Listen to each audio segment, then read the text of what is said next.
Hello, everyone. I know I got quiet there for a second, but we're here. Happy Monday. Thank you for joining us. Or if you're watching this later, thank you for getting some views on this video and becoming part of the conversation or learning a little bit about the experiences of the guests and a little bit about the book Caste. My name is Letty, here with Epic Consulting, providing a space to have this conversation. This week, I think that maybe some people, I got probably some side eye from this topic theme that I took from chapters 10 and 11 for this week. But especially after last week and the conversation we had about the way that the pillars are impacting people and some of the historical references that were made and how they can affect the way we see our country, the way we see each other. The topic for this week is At Least You Can't Take My White Skin. And it is exactly what it sounds like. These couple of chapters are going to refer a lot to the way that white Americans, specifically middle-class white Americans, might view the way that caste is set up without ever really talking about the fact that there is a caste system in America. So I'm gonna bring on our guests and we will jump into these topics. There's a lot to cover, just like, well, since we started reading this book, right? Welcome, Richard. Thank you for always joining me. Hi, everybody. And then today, today we're bringing on Keith Wolaridge, who, if you've been listening in, is our sponsor for this semester, this session of reading. Welcome, Keith. Well, thank you. Thank you so very much for the invitation. Thank you so very, very much. And I will have you know, we keep talking about the sponsorship and the books, and two students in Southern California now have the book and are reading the book. And I don't know if they'll be able to catch up and follow along, but they're I know that two very deserving, very excited, enthusiastic students now have Caste because of you. So thank you for that. Thank you very, very much. No, I it's an honor because important. I believe in the work that I did. I would like, since you haven't been on the broadcast before, what we did in the spring, and now if you could maybe talk a little bit about what you do, and then we'll jump in. Oh, well, again, thank you so very much for the opportunity. Basically, I'm here in Kern County, where I own and operate Horace Mann, the insurance agency that's specified for all lines for primarily educators here in Kern County. But at the same time, I've been fortunate enough to be an adjunct professor at my local community college, Bakersfield College, where I just thoroughly enjoy the work, dealing with young people. I have a captive audience because they're now forced to hear my 25 years of banking story. So now they're forced. I have a captive audience now, that someone that's forced to listen to me. Really do enjoy that. Happen to sit on my local school board. I've been my 12th year as a school board trustee, serving over 19,000 students here in Bakersfield, California. And on the last thing, I guess, so over COVID last year, just kind of took the time to write a text called 5 Pillars that it shows up in the Primo. And it's been a life-changing work. It's definitely refocused me and changed my life. This little boy from South Merced, if you would have told him that some 50 years later he would have an international text, I wouldn't have believed it. But wow. It's life-changing. And so thank you so very, very much for the opportunity to share and play just a small part in your grand endeavor. Awesome. Thank you for joining us. Before we jump into Caste, we're just going to take a moment, and I've asked Richard and Keith if they wanted to say a little something about Colin Powell. I don't know a lot about about his history and his experiences and all of the amazing things that he has done or that he was able to do. I think I'm blinded a lot by my experiences in the news and what happened under his administration with President Bush. So I would like good things to be said tonight. So do either of you have anything that you'd like to add? Richard, I don't want to Richard? take over the. Oh no, go ahead, Keith. And I do have some things to say, but sort of from my military background. But I'll let you go ahead, Keith. Well, I would say the general, the Secretary of State, I do believe he also served as, was an exemplar of what can happen in this country. You know, he rose to one of the top spots in our nation's government outside of the presidency of the United States. He served our country faithfully in the military. I can't take away that service from Mr. Powell. But again, he was an example of courage, especially when he decided that the Republican Party no longer lined up with his thoughts, views, and values. And he was able to stand on his own conviction, understood that the ramifications of walking away, but he did it anyway. He kept his head above the fray with all the name calling and how people, some of his closest and dearest friends, turned their back on him. But Mr. Powell, the General Secretary of State, continued to get above the fray. So to me, he is an exemplar of courage, especially showing political courage when he said something, you know, he believed in something so strongly, it did no longer line up with his values. He decided to do something different. So that takes courage, especially in today's political climate and environment. So with that, I have to honor and respect the man, and we're going to miss him.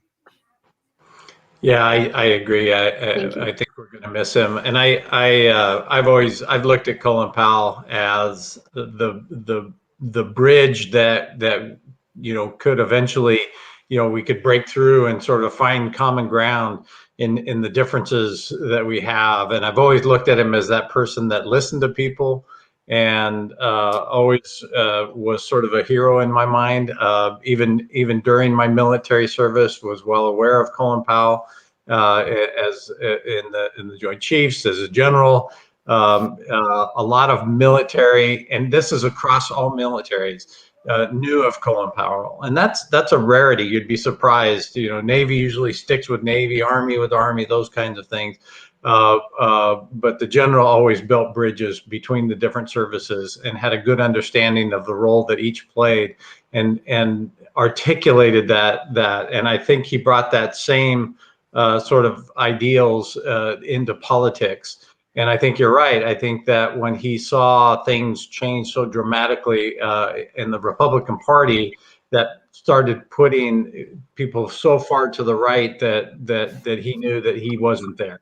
He's not in the right. He has some underpinnings of conservative thought, you know, with has to do with economies and jobs and people.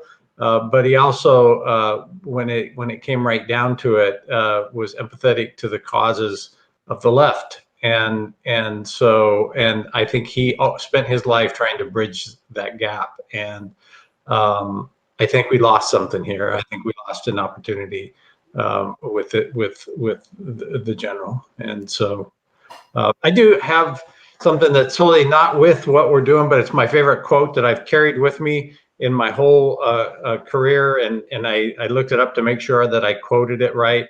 And it has to do with leadership and leadership within an organization. And I've always thought about this, but Colin Powell said that leadership is solving problems. And the day soldiers stop bringing you their problems is the day you have stopped leading them. And I've always thought, you know, if you're not dealing with problems in an organization and people aren't bringing you their problems and working on solutions with you, that you're not involved. And so I think all organizations, especially in today's day and age, need good leaders and need people that know how to work and listen to people and what their problems are and help develop solutions. So always been sort of on my list of very good people, and so he's going to be sorely missed in my person and in my soul. Yeah, I think we've lost probably one of the last few statesmen. Yeah. You know, he was not a politician in and of it, but a statesman, to your point, Richard, of bringing people together, trying to solve problems for the common good. And, you know, he abandoned and left the partisanship away from his thought process. And we'll just have to find the next one. Hopefully he or she is out there somewhere. Yeah, agreed. Thank you. Okay, thank you both for sharing.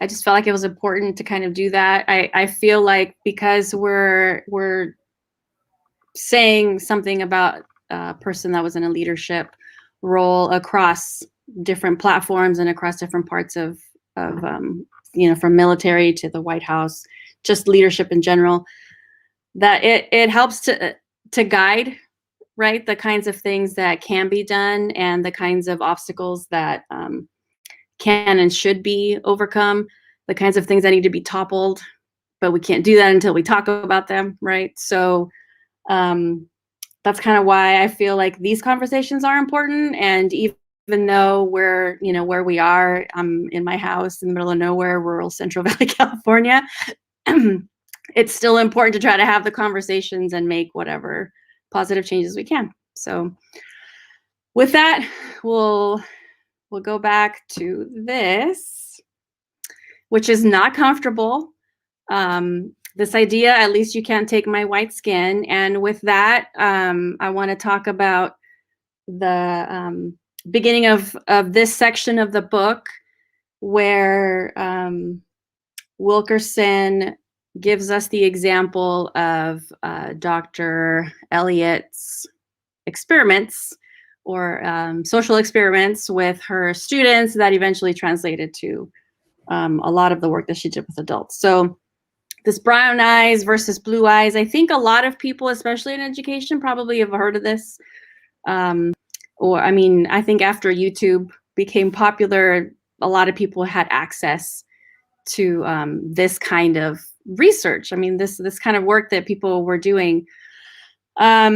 You'd probably heard about the blue eyes, brown eyes before you read this. But, you know, since we're jumping into this part of Caste, what were some of your thoughts as you were maybe revisiting what this means for kids in a classroom? How old were they? First graders? Little kids. Okay, and I'll say for people who don't know what it is, it's what it sounds like, that you're going to pit people against each other using attributes that we have no control over. What were your thoughts?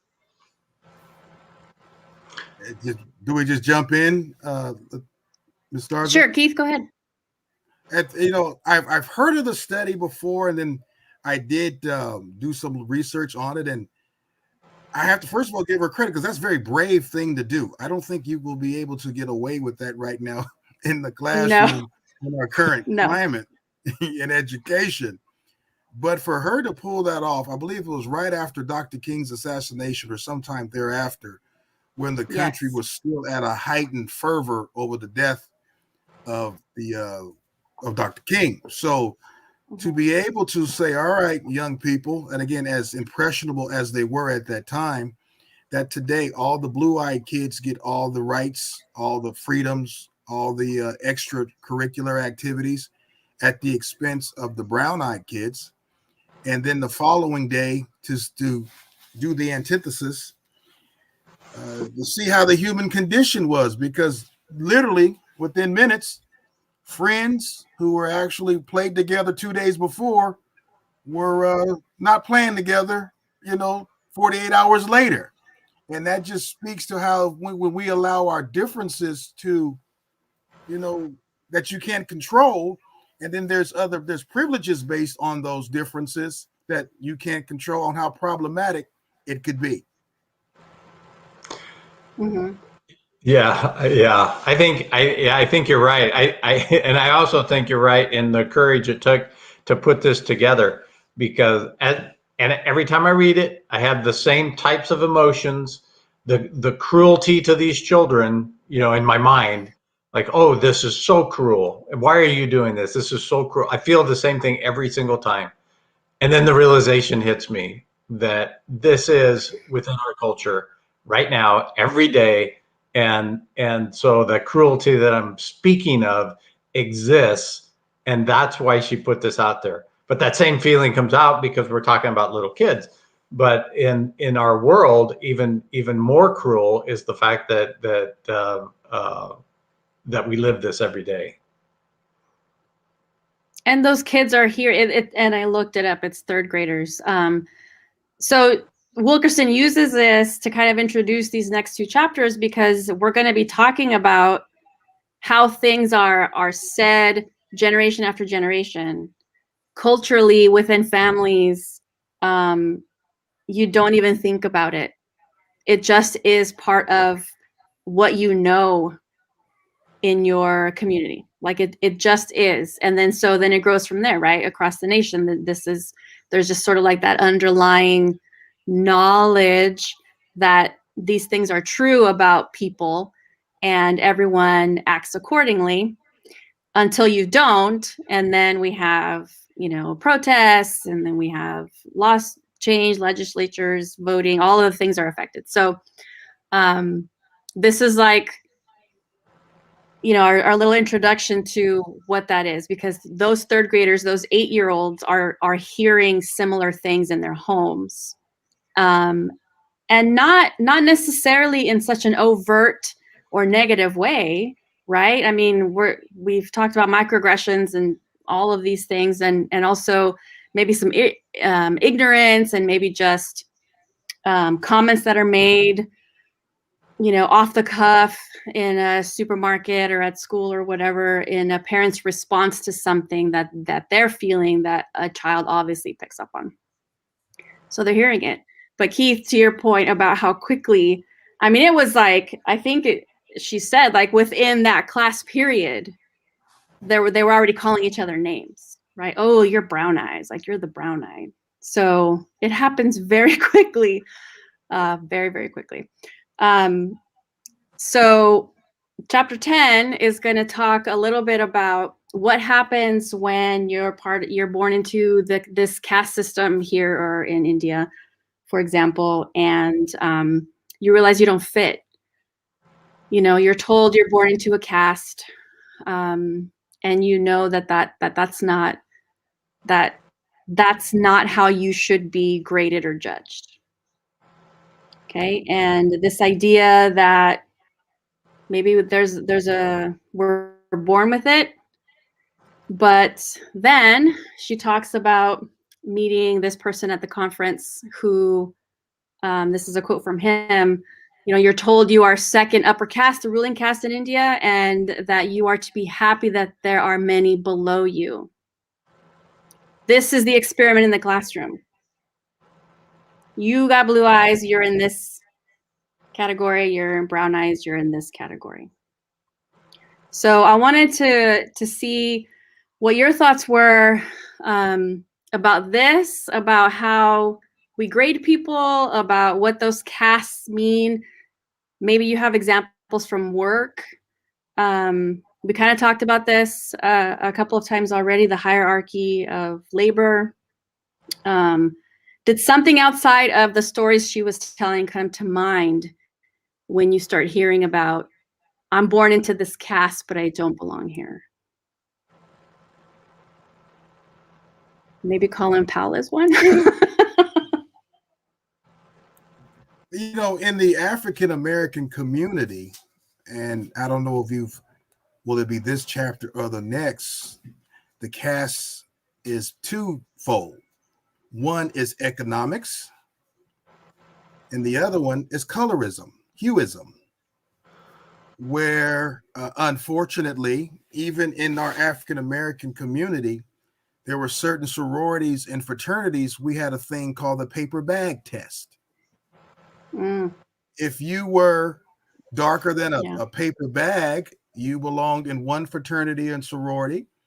If you were lighter than a paper bag, you were in the other ones. So even in my community, there are these litmus tests, and these are castes. We have the brothers on the street, if I can use a common vernacular, and then we got the bougie, and we will call each other that. You know, you one of them bougie Negroes. You know, you went to school, and whatever this means, you speak white, whatever that means. The fact that you may have a command of the Queen's English has nothing to do with it at all. But there's even that in my community, the economics, educational divide, and hueism. And it's been going on for years. When you even look back in slavery, that the darker skinned black people were in the fields and the lighter skinned were in the plantation house. So that's how you divide people with one thing or another. It seems like that's the human condition, to look for something to divide us, you know, so that no person wants to be beneath or at the bottom of the quote unquote totem pole, and forgive the analogy there, or I should say the social strata. As long as there's somebody that I can be ahead of, good for me. So that even rings true in the African American community. It's one of those things we don't talk about. Not something because in most African American families, we got the spectrum from very bright white, you couldn't tell, right, to people, as the book said, or as Curtis Mayfield said, those are darker than blue. All right, so we have the spectrum. Even in my family, we have some in my family that are very, very fair skinned, all the way to where I am. So and it can be used as a dividing thing. It can be used to show status. And it's sad that we look for these outside characteristics that you have no control over, but it seems to be something with the heart that wants to be uplifted and don't want to be at the bottom. And you're supposed to be happy about that. You're supposed to be happy that you know, I'm supposed to be happy that I was born with lighter skin than my sister. And we have nicknames that go along with that. And, you know, we're told in terms of colorism, you know, don't stay on the sun too much, because this caste within a caste idea that you're born into a particular rung of that ladder, but then within that rung of that ladder, you also have these other people to compete with. So make sure that even within that rung, that you keep floating up to the top. And a lot of it has to do with the way that you look. And, you know, she's saying, how do you combat that when your whole culture, like in India or here in the US, you're told this is the way it is, that if you're born into this, it doesn't matter what you do, you're still always going to be in that rung. But then within that rung, make sure there are people below you. No, I've experienced that to the point, you know, when I was younger, it used to really hurt my feelings. You know what I mean? I was born this way. I was born and blessed with a ton of melanin in my skin. That's out of my control. And I remember people saying, you know, Keith, you know, you're a darker toned black man, so you can't be too aggressive because you scare people. Really? Right. You know, you come across as threatening. You may come across as intimidating, and you know you're in this caste within a caste, right? You know, don't raise your voice. To my dad was darker toned like I am, and he would tell me that all the time. You know, you may have to tone it down because you know the fact is the way we look. Some people can take offense to it and draw these conclusions about who you are based on the color of your skin. And then, unfortunately, even in the African American community, we would say it without even thinking about it. We'll talk about each other's blackness or lack thereof in a way. Sometimes that's jokingly, but there is some, you know, there's a hierarchy there. There's a hierarchy there, and we know it, and we do our best to try to avoid it. But unfortunately, it still does come out, even at the family reunion. Let's put it that way. Right. And so the other example I think, was that this person she was talking to supposedly had been born into like the warrior caste. And he's like, look at me, like I'm not as tall as everyone, maybe I'm not as fit as everyone. And I'm being told that I'm a part of this like warrior caste and I just don't fit. So that's one of the other things, right? Just body type, like things that you can't control, your skin color, your eye color, whether your hair is curly or not, because I deal with that. We talked about the tall short test a few chapters ago. And that's, you have no control over that. And then the stereotypes that are attached to that, within the caste, the stereotypes that are attached to each one of those categories that also will help you float up to the top of that caste or be put at the bottom, right? Like you're talking about temper. That always happens with people of color. I don't know. I mean, I know we have like the whole Karen idea now with, white ladies who call the cops, and they're always really pissed off.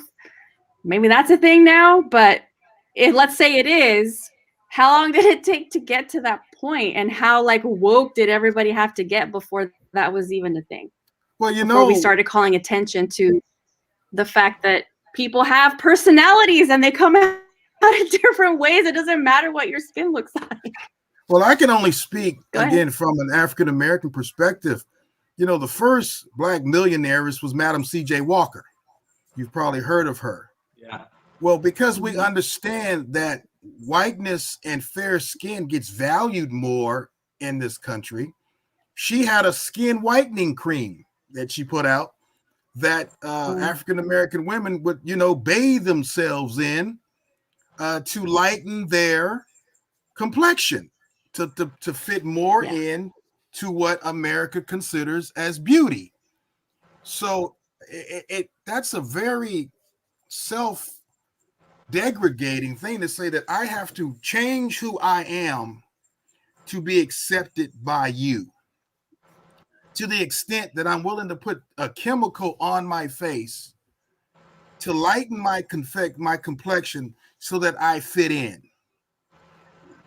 That's a heavy, I'm not a psychologist by any means, but you really dealing with something on the inside of a person. And what is society saying? That I don't fit in unless I look like so-and-so, or I can't subscribe up the corporate ladder unless I 6'1", 6'2" and a half, brown eye, lighter complexion, that my characteristics don't fit the image of the great man that was a management theory some 70 years ago. That I would have to go to the extent of changing my complexion so that I'm viewed to be worthy of the office. That, to me, again, that's a heavy psychological trip you're putting on people. But again, when one is viewed as having more value, as Dr. Eddie Glaude talks about in his book, Democracy in Black, he talks about the value gap, that where we value others more than some, we value some more than others. And again, that value, that if you have this gap between people, that one race or one complexion or one's attributes are valued more than another, these are the extent people would go to receive the acceptance to ascribe here and throughout the world. And this is happening today. There are whole industries dedicated to skin whitening, especially in India, and I think the Philippines is a big proponent of the whiter skin theory. Not and only but skin, those hair texture, where African American women, where they would relax their hair. So again, I'm not a psychologist, but there's got to be something there that you're trying to. Yes, it's called the caste system in America. That's what it is. Well, I do think it when you talk about caste within a caste, and I think I talked about this when we were talking about the book. So you want to talk about race, about the term white trash, and which well, you can't take away my white skin, but in that caste system of whites, there's, well, at least you're here, at least you're white. And you don't have to do anything with your life, but you're white, so you're in this wherever that caste puts you. But that term, and that term always and I've talked about it before. I never really knew how to describe why I hated that term so much, but I think at this moment in the book, she is describing it and giving me the right verbiage to sort of describe how that term in itself too is racist, not because it's describing white people as white trash, because it puts others below in that discussion, and it is amazing. I thought I was this brilliant guy thinking of these things, and I'm like, I'm not so bright. And so, it's funny you bring that up, Richard, because that term always bothered me too. Because what do you do with trash? Yeah. Trash has no value. Trash is disregarded, right? It's thrown away. No human being should be thrown away. So that term, I would go, wow, that's a cold moniker to put on somebody, to call them trash, because what you're basically saying, they have no value. And that person still they may not have done as well as you financially or professionally, but they're still made in the image of God, right? So how am I going to call somebody trash that's made in the image, or the imago Dei? That term has always disturbed me. So to your point, sir. Yeah, thank you. But the pushback is kind of like, I know, Richard, you kind of alluded to this. The pushback, though, is that the trash part is speaking about economics, right? And education. But, at least they're white. Okay? But they're not. There are plenty of other names to describe everyone else that is below that top ranking of caste. It's like, remember, I know that's sort of like what you're saying is you're calling those people trash, but then you're also telling me that I'm below trash because I'm not white.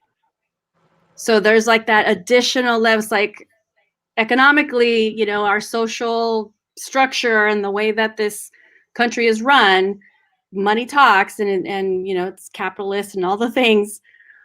But this idea that at least you can't take my white skin, you're right. It is that somebody decided that was the name, or that was the way we were going to describe that group of people, but they're still, and I have a couple quotes here from the book, they're still going to be able to say, at least I'm white. Always. They're always going to be able to say that. And there's a lot in chapter 11 that talks about this, right? So chapter 11 is dominant group status threat and their precarity of the highest rung. So if you're at the top of the ladder, you have to do a lot to stay there. Like, you have to make sure that everything below you is stable and not coming after you and not tipping the scales at all, because then you will fall, right? So we're going to define, or how it's defined in the book, dominant group status threat, born of a sense that the outgroup is doing too well and thus is a viable threat to one's own dominant group status. This is big. This is a big concept. People don't, I feel like we try to have these conversations. I say this every week. We try to have these conversations. They become very uncomfortable.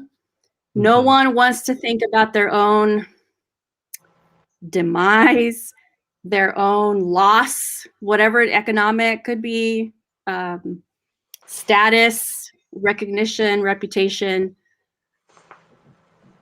When she starts to describe this threat to the dominant group, how do you feel about the way that this is described? It seems it could be more simplistic. We're watching it happen every day. Can you think of an example outside of the book where there's this threat to the group, the dominant group?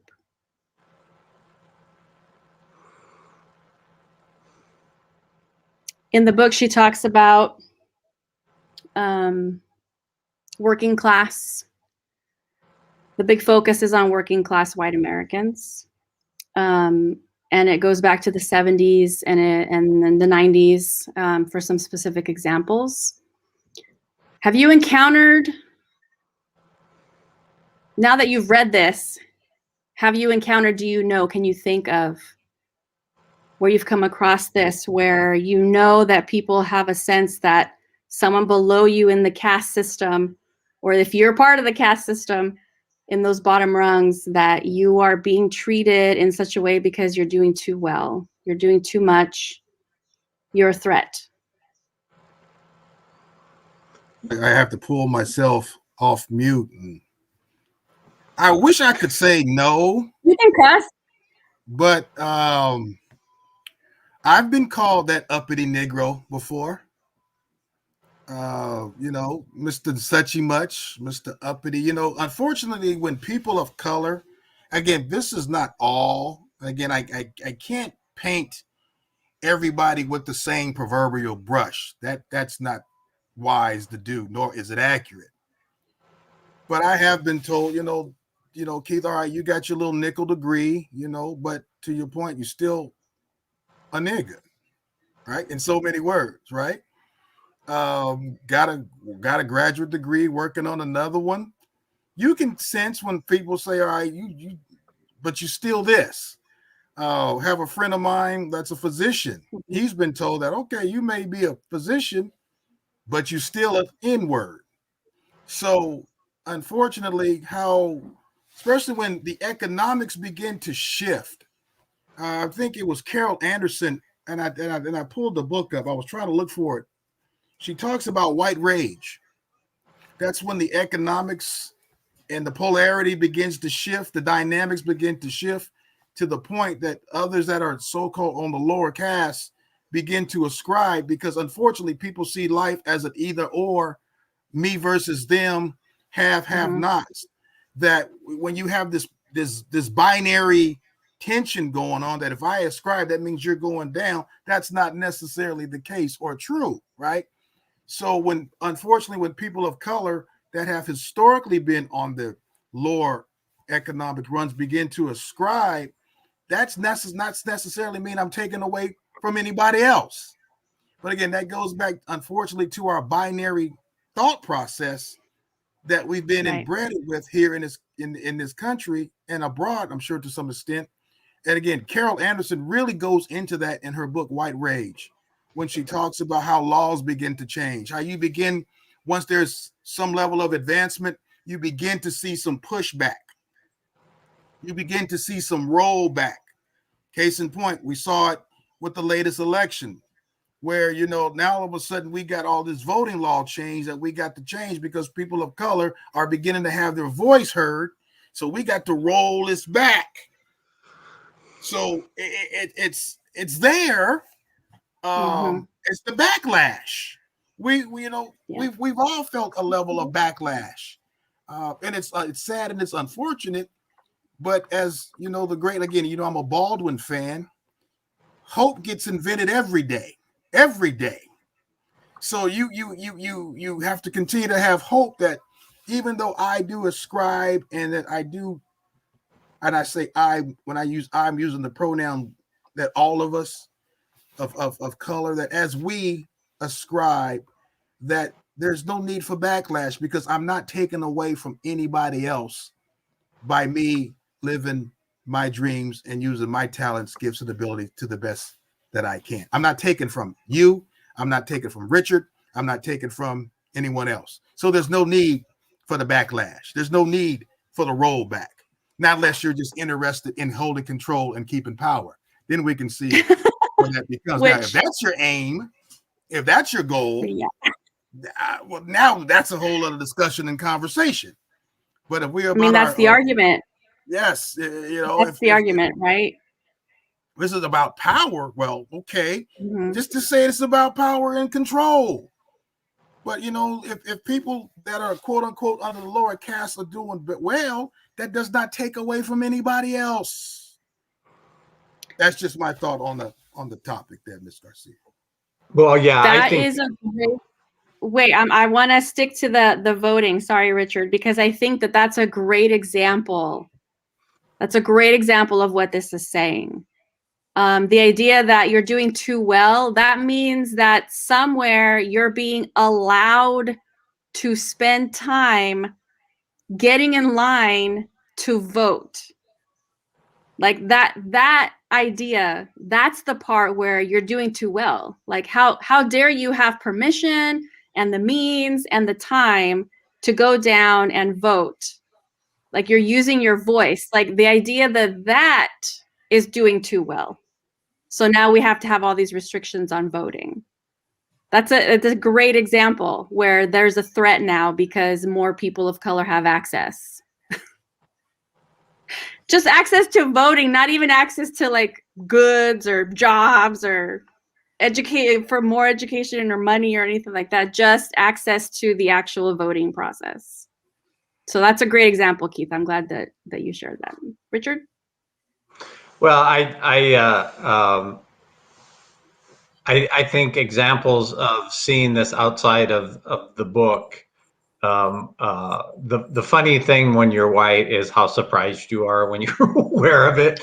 Like you hear something and you're like, "Did you hear?" And everybody that's people of color go, "Oh, well, welcome." You know, and I've heard local boards, and I've talked about this before, but I've heard local boards, and I've heard them talking about establishing the diversity, equity, and inclusion doctrine, and trying to pull stuff into their organizations to say we're going to have diversity, you know, we're going to build equity, and we're going to have inclusion, and then board members saying things like, well, I'm all for this. I'm all for this. But it seems like what you're arguing for is that you want to take the lead. You want to leap ahead.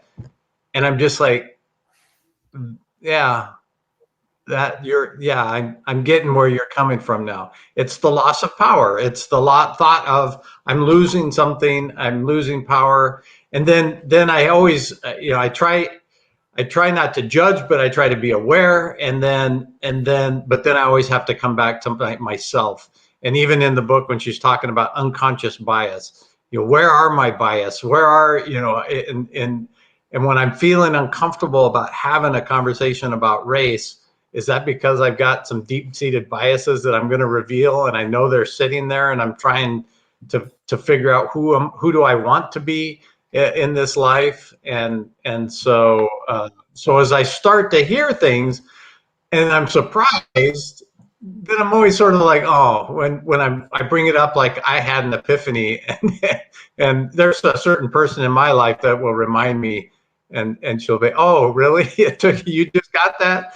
But it's a wonderful thing because it's enlightenment is good, and self-discovery is good, and so I'm sorry, I'm talking about myself, but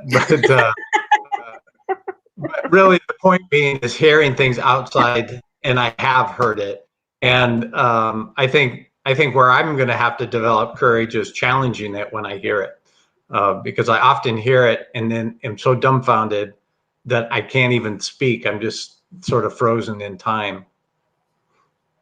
Which I think is, I mean, you're a person, so that happens.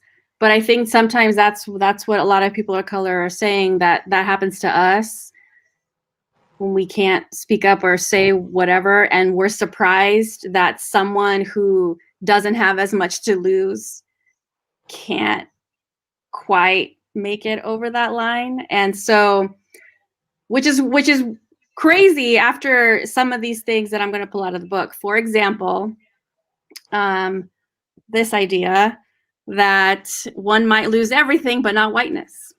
So it's like, you're going to be fine. So just like say the thing you need to say, because you're white.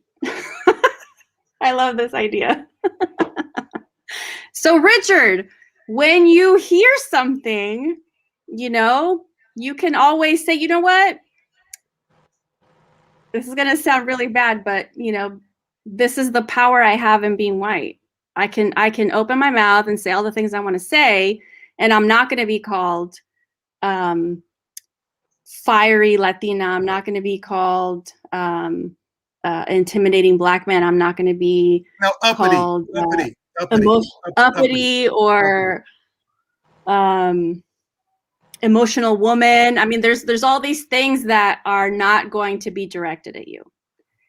And these things are true. Like this statement, this is like historically proven. This is not like we're just talking about white people right now. It's one of those things, like the whole idea of like your comment about saying or using the comment white trash. It goes back to that. And then I think that specifically middle class, working class whites and the way white people and the way that economically how things have happened and how we are all ending up now and the things that we're fighting for now, and that there are things that we should all be fighting for together, but it's hard to see that sometimes. And if you have been told all your life that this was something that could never be taken away from you and that it was going to grant you some privileges, and then you weren't benefiting from it in the way that you thought you were, because you saw people of color, like you were saying, Keith, about I'm missing out now because those people are taking all the stuff that was supposed to be mine. You were going to say something. Go ahead. My mind is going back to when I was a child, and in my culture, holidays are big, where we would get together, have a nice cookout, and extended family would come over, and you would just listen to stories. And my mind always goes back to when my uncles would say, Keith, no matter how far you go, remember you're still a Black man. Remember you're still a Black man. Remember you're still Black. What does that mean? Is that a stay in your place? They've been told for years to stay in their place. Remember, you can be, and before Barack Obama, the goal was you can be president of the United States, right? But still remember you're a Black man. That speaks to that quote. No matter how well you do, you're still a Black man. Now, I wrestle with that because, again, it speaks to the caste system. It speaks to know how well you do, how accomplished one becomes. I'm still viewed. Oh, we may say keep your character and the blah. We can go to, we all go back to the Dr. King character quote, right? But really do we look at a person's content of their character? Really do we? Or is that just a nice platitude that we dust Dr. King off every third Monday as some kind of isolated icon that we can celebrate, and when you think about his speech, the I Have a Dream speech was not why they came to Washington, D.C. You read the first third, he talks about cashing the check that has come back insufficient funds. So that's a whole other conversation. I don't want to go down the rabbit hole, but it's part of this conversation. I never forget my uncles saying that, Keith, no matter how far you go, remember, you're still a Black man. And this is coming from Black men. So this goes back because what they've seen, what they've heard, what they felt, and they've passed it on to me. Remember, bro, you're still a Black man. That's heavy. That's really, really, and it's a limiting concept. That, again, to your point, Letitia, we may not want to talk about it, but we know it's there in the backdrop. Just kind of hum it along in the backdrop. Again, forgive me, Richard, for cutting you short. No. No, this what you're saying is this, and this is a quote from the book, or sort of summarizing some of what she was saying about, and Richard, what you were saying about working class whites need the demarcations of caste more than upper class.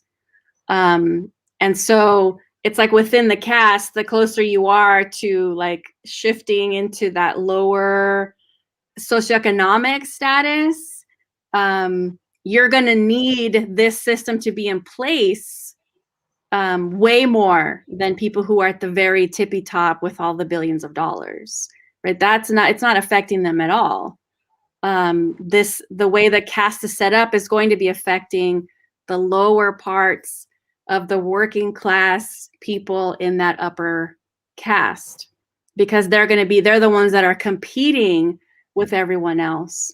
Especially now, because people of color are moving into different economic status, educational attainment. So maybe not at the rate that we would like, but it's happening. So now they're seeing, like you said earlier, about this is going up. So now the working class white people might feel like they're losing out because everyone else is like gaining on them or catching up to their status, even though you're still white. So that's something. It sounds awful. It makes me laugh. Let me see. I have a couple comments here. Oh, this Sally brought this. I think this kind of talks about like when I think about that precarity of that highest rung, I always think of like education and why is it slipping my mind? Affirmative action and any program that helps people that are not white. It's going to be this like you're taking our jobs kind of thing. So I wanted to share that Sally had shared that. And also this quote. I mean, these are all just about like the color of your skin, right? We're going to like really drive that home in this chapter, is that we're talking about how being in the dominant caste is going to be beneficial no matter where you are economically. So I think this example of the Virginia slaveholder, in that paragraph, there was also something about even if poor white people did not have slaves, did not enslave people, did not own property, they were still better off. And this was 1832, and that has not changed. And an example of that, and now we can bring the president up, 2008, white working class Americans, those with the least education and the material security that it can confer, face the question of whether their skin and ascribed race might be losing value. This wouldn't be the case if somebody hadn't said way back centuries ago, if somebody hadn't said that there was value in that. This is how we're going to value people. So in 2008, when there's a shift in the way the country wants to see itself and who they want as a leader, white working class Americans are now, that's the feeling like, oh, now we're really losing something here. You can't quite put your finger on it. You can't quite figure out why. And I feel like caste, the explanation of caste and how it's built in America kind of explains that. How do you feel? It is one of those things, you know something's in the air. You just don't quite know what it is, right? You know there's some tensions there, and you just don't know what it is. And you know, to the caller or the person who says they're taking our jobs, you know, it's a competitive society, ladies and gentlemen. You know, this is why we go to school, we inform, we educate our children so that they can compete for the better jobs. Or, you know, if an immigrant comes to America, and this may offend a few, but I say this to my American brothers and sisters: if somebody comes here from another country that doesn't speak the language and outworks you, American, shame on you, right? Shame on you. We are to work hard, and I don't believe they're taking our jobs. Maybe they're just outworking us. Again, that may be controversial. Work is available for everybody who wants it right now. Again, unemployment it's high, so we can't say there's not a lack of jobs. It's just, are we as Americans willing to do some of those jobs that they're quote unquote taking our jobs? That's a whole other conversation, because there's even caste in the work that people do based on the complexion of their skin, right? Yeah. So, you know, these people have historically done this type of work. These people have historically done this type of work. And there's a caste within that, how we pigeonhole where people belong in the workforce. So shame on us for having race as a social construct. Yeah. You know what I mean? Shame on us to keep people in bondage that we created this social construct. Richard, I'm sorry. Right. No, it's okay. And forgive me, I don't know if I'm in the right chapter or not, but she talks about the psychological effect on whites that are being outperformed by people of color. And then the psychological effect, and then the longevity, the life longevity of white Americans is, for the first time, is starting to regress. And the theory is the stress that's involved with being sort of found out, you know, in that sense. And so she does talk about it. It's like you know, and whites thinking, well, I'm an embarrassment to my race then, if you want to call white a race. But it is sort of like the confusion, and people have been lied to and said they're just better because they're white. And I don't know. I don't know if the truth is just revealing, and that's having the effect on you know, working blue collar white people, or if there's something else going on. But you know, it's certainly there.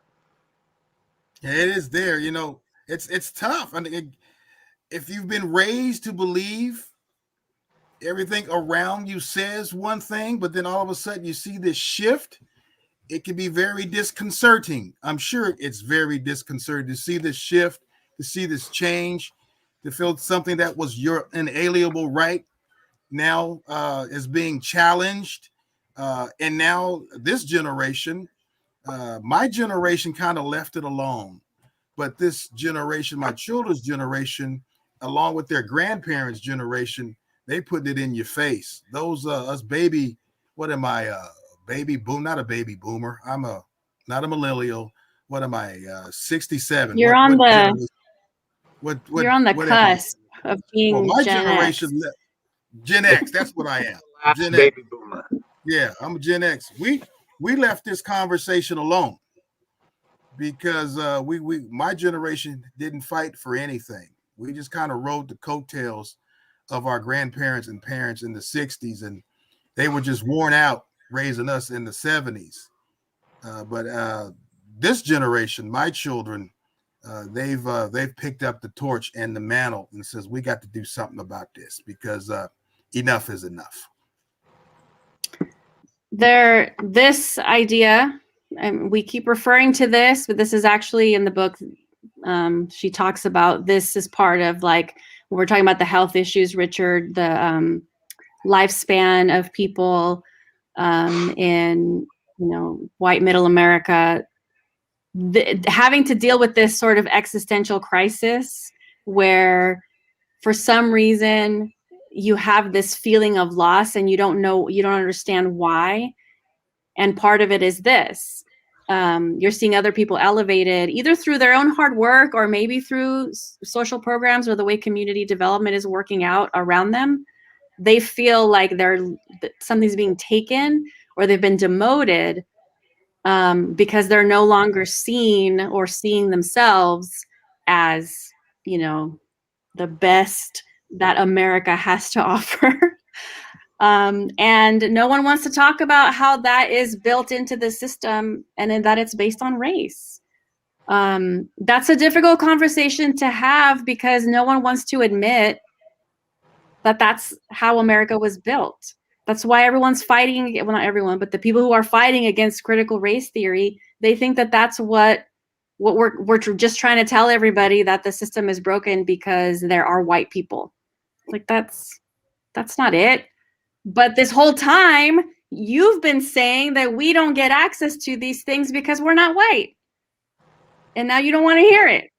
So that's part of the problem. You feel lost and you're not quite sure why. It's about race. So that answers that. Is it about race? It's always about race. I want to talk a little bit about, well, I'm going to mention these because these were part of what's going into this next little section about how it's affecting people in the United States. So all of these were not the same year. They didn't happen at the same time, but the New Deal, before World War II, Social Security Act, was that 1935 or something like that? The Wagner Act was about labor, and then Federal Housing Administration. So all of these things are put into place. I think last week we talked about the GI Bill. So there's a little bit of like these programs put in place that are supposed to help elevate people who need help, or just to get the economy back up and running and to help our labor force, you know, stay on track and be productive. However, she also made this point. If you're not Black, and if you or your parents were alive in the 1960s and got a mortgage, you benefited directly and materially from discrimination. It's the people you're talking about, the boomers, right? Who wants to admit that they benefited because other people were being discriminated against, right? No one is saying someone came to your house and gave you $10,000. Like, no one said they drove up to your car and said, here's the keys to a new house. What we're saying is, and it's part of the legislation, it's part of the rules, it's part of the contracts, that other people didn't even have the opportunity, and that's why you benefited. And I didn't know that until I read the book. Yeah. I did not know. And then there's another one called, it's in my bookshelf, The Color of Law, where they kind of talk about that. I did not know that people of color did not get access to the GI Bill. When my grandfathers came back from Korea, I had no idea. I had no idea that Social Security, that people of color were excluded. I'm like, whoa. Yeah. I did not know that. That's. I mean, this is the fight. Yeah, this is the fight. This is the generational wealth fight right here. I mean, it goes all the way back, right, to the Civil War. But when you talk more recently about just within the last couple of generations, this is what we're talking about. Owning a home, just owning the simple act of owning a home. And then so you've got, you know, the redlining, and then you've got government contracts that specifically say that you cannot sell to anyone who is not white, but specifically against Black people, against African Americans. So this idea that if during this time, during this boom, the whole, you know, housing, the way that they were building suburbs and all that, if your family benefited from that specifically in that time, the 1960s, it's because they were actively discriminating against Black people. Like, you have to know and understand that. And however you're going to deal with it, go to, I don't know, go to a support group, talk to your priest. It happened. It happened. It's a fact. You can look up the documents. There's plenty of documentaries about it. People talk about it. There are books. It just is. And it's a difficult thing to talk about, but it's the way the system is built. Well, okay? Again, it goes against a theme that that we hold dear in our country. You know, the Horatio Alger, the pull yourself up by your bootstrap that we tell ourselves. So to have to admit that maybe I didn't goes against some of the themes that we've been raised with. You know, I go back to a line she writes in the book. I can't recall the chapter, but she says kind of the same thing James Baldwin says when he talks about that the innocence the crime lies in the innocence. It wasn't me, you know, hey, I'm innocent of this. Therein lies the crime. Therein lies the crime. I think I got his quote right. That this whole innocence, I'm innocent, man. I didn't do it. Therein lies the crime, because now you're not willing to confront something you didn't do, so it perpetuates itself. Therein lies why Caste was written by Wilkerson. Yeah, and Richard, you had mentioned this earlier, this unconscious bias, and we all have these biases. They're automatic, they're unconscious responses, but they allow us to see ourselves and our behavior in favorable ways. And it is that same idea. It's like, maybe this is what reminded you of Baldwin, but it's that idea where, you know, well, that's not what I meant. That thought never crossed my mind, so it couldn't possibly mean that, right? You're allowing yourself, it's really giving yourself a pass, even if someone is hurt or offended, or somehow you're putting somebody in a position of discomfort or pain. You're able to give yourself a pass and say that it was not, you didn't mean it, so it's okay, and you're not contributing to it, because you're not the one that had slaves. You're not the one who owned a plantation. You're not the one who voted for whoever. I wasn't alive during redlining. I didn't know. Or maybe now you're one of those people who did not benefit from a mortgage in the 1960s, and you're going to say that doesn't apply to you, even though the rules are what we're talking about, not the fact that you got a house. I think there's just this syllogism we come up with in our brains to help us cope. You know, racism, bigotry, unconscious bias are bad. I'm a good person, therefore I can't be bad. You see the syllogism that we come up with to say, you got to excuse me from this. And again, like I tell a lot of my friends, you know, bigotry does not necessarily have to wear a sheet. Sometimes it can wear a tie. And again, and many times it does. Many times it does, because this, she says, contributes to disparities in hiring, housing, education, and medical treatment. So your comment about how sometimes it's a tie-wearing person in a white shirt and a jacket, that's helping to perpetuate these disparities. Well, you know, in education, I think of the soft bigotry of low expectation. There's a soft bigotry of low expectation in education, that just because you may ascribe from a lower economic side of town, or you may have more melanin in your skin than the other, that you don't learn as quickly or as fast, or have the intellect or the ability. So I don't ask the same of you. I don't require the same rigor of you. That to me is insulting, right? That soft bigotry, I think, has been ubiquitous in education for years, even before Brown. You know what, these black and brown kids, you know what, because we had theories that people of color were inferiorly intellectually, even though we know that's not true. But if I don't believe and think that you can think well and ascribe and critically think, I'm not going to expect it of you. And there is a correlation between a teacher's expectation and a student's performance. I firmly believe that. Yeah. So that's, or which she talks about in the book about medical treatment, that people of color have a higher pain tolerance, right? Because that's what we've been told, that she talks about that. I think that's in chapter 11, that there's a higher pain tolerance of people of color, so they don't necessarily get the treatment that they deserve and need to be made whole.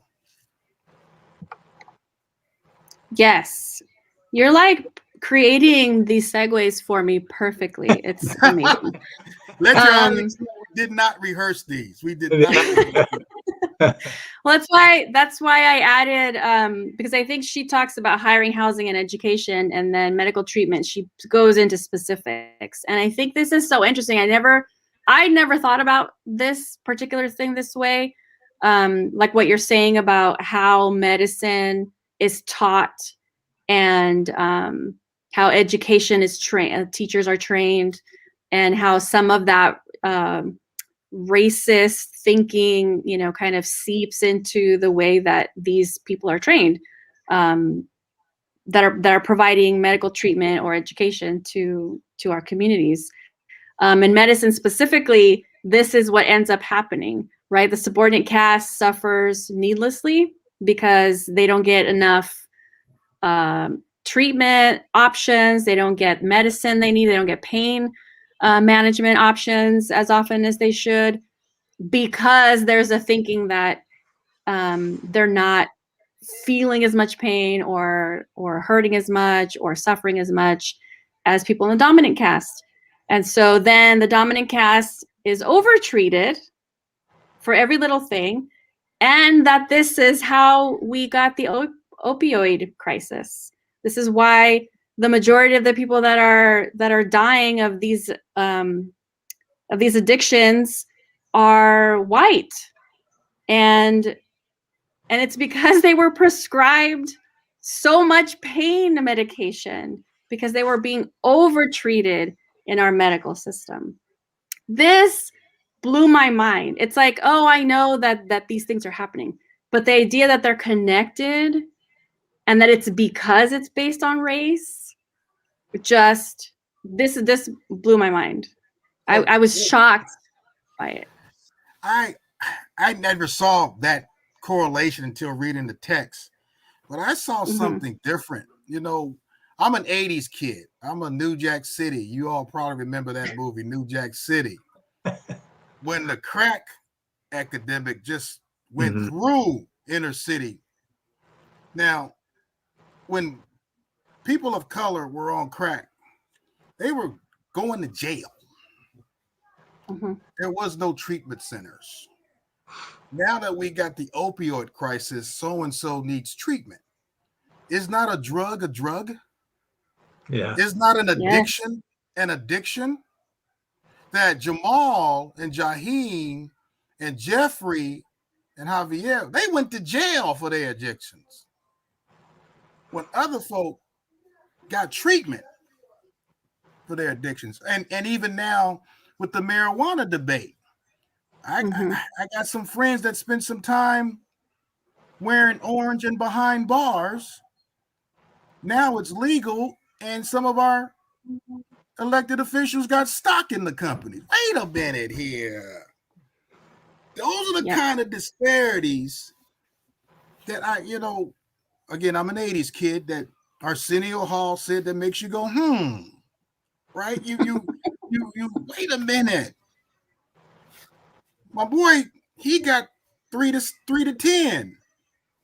Now you can buy stock in a company with no retribution. Something's not right here. Something's just not right here. Yeah. So I didn't see the talk about the overtreatment. I saw, again, from my worldview and my perspective, that my boys didn't get treatment. They got 20 years for their use. And the physician, here's the question. You got me started now. You got me started. Right. Are these physicians, there's the street pharmacist and then there's the legal pharmacist. Now, are these legal pharmacists, are they going to spend any time in jail for getting these people addicted to opioids as if the drug dealer did in Harlem and Brooklyn and South Central? Is there going to be an equal sentencing? Because human beings were hurt. That's the question. And the white businessmen addicted a lot more people than those individuals that are sitting in prison today. Are they going to jail? There's a new series on Hulu, I believe, called Dope Sick.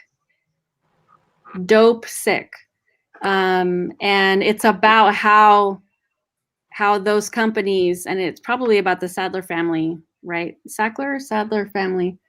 That was recently, I think, settled, probably out of court, paid millions of dollars, and then because of this. But it kind of goes back to how they were representing the drug and saying over and over and over again that it wasn't addictive. So those people, they're like called out, but never really, they don't see any jail time, obviously. They might pay some money, but this idea that it's all connected. Also, when you talk about treatment, it's just recently that some of the options were available, even like the emergency, I don't know what it is, but it's like the, when EMTs get to a scene of an overdose, what is that thing that they can help start the heart back up if they come across an overdose? You know what I'm talking about? I forgot what the name of the drug is. I don't know the name. No, I don't know the name. It's just an N, I think. But that's available now. Yeah, the Narcan injections. Yes, so that's available now, right? And it's like, oh, all these white people are dying from overdoses. Maybe we should do something about it. That's kind of like the cynical way to look at it. But when you know that there are these racial correlations with these things, it's hard not to point those things out. I mean, they exist. So everybody pay attention when these things start happening. The last thing I want to pull from the book is this quote at the very end of chapter 11, where she talks about this book, Dying of Whiteness, and it talks about, this is like sort of wrapping up the idea that medical treatment is affected by race. And this researcher interviewed somebody who needed medical treatment but refused to sign up for Obamacare, and just said, he said, there's no way I want my tax dollars paying for Mexicans or welfare queens at the time. And then of course he ends up dying because he doesn't have access to treatment because he refused to contribute to Obamacare or sign up for Obamacare, whatever. So it's all about race. Like, I don't know how many times you can say that. It's all part of caste, the system that America is built on, and race is infused and racism is infused in all of the different aspects of it. And it affects everything, including medical treatment. Definitely a chapter that made me think twice about a couple of things, the connections that I hadn't seen or really thought of. Not surprised, I don't think, but maybe sad that some of the things were connected the way that they were. Okay. Yeah, that one drugs thing, that one really got me. I never saw that before. That really disturbed me. I was like, yeah, that was a tough one. Thank you, Keith, for joining us tonight, but also I do this every time. Thank you for sponsoring our books and getting some students access to follow along with this reading of Caste. It's an important book. I think the topics are amazing, and the conversations that hopefully they will now have in the group that they're in will be helpful to them in their journey. I want to share next week's October 25th. We're doing 3 chapters. It's going to be another, huge undertaking. There's a lot to cover, but it's under the topic of scapegoats and underdogs. And each chapter we go, we're just like diving deeper into what it means to live in this society and have this system in place. But we always learn something new, right? So next week, London McBride and Tommy Toussaint, Dr. Toussaint, will be with us. What were you saying, Richard? Sorry. I was going to say, and you got a great team. Those two will be great together. I'm looking forward to. Yes, so that will be next Monday. Okay. Thank you for joining us. We went way over, but I didn't want to stop the conversation. So whoever's watching this, thank you for joining this conversation. I hope you're reading along and learning along with us. And with that, we'll see you next week. Bye. Bye.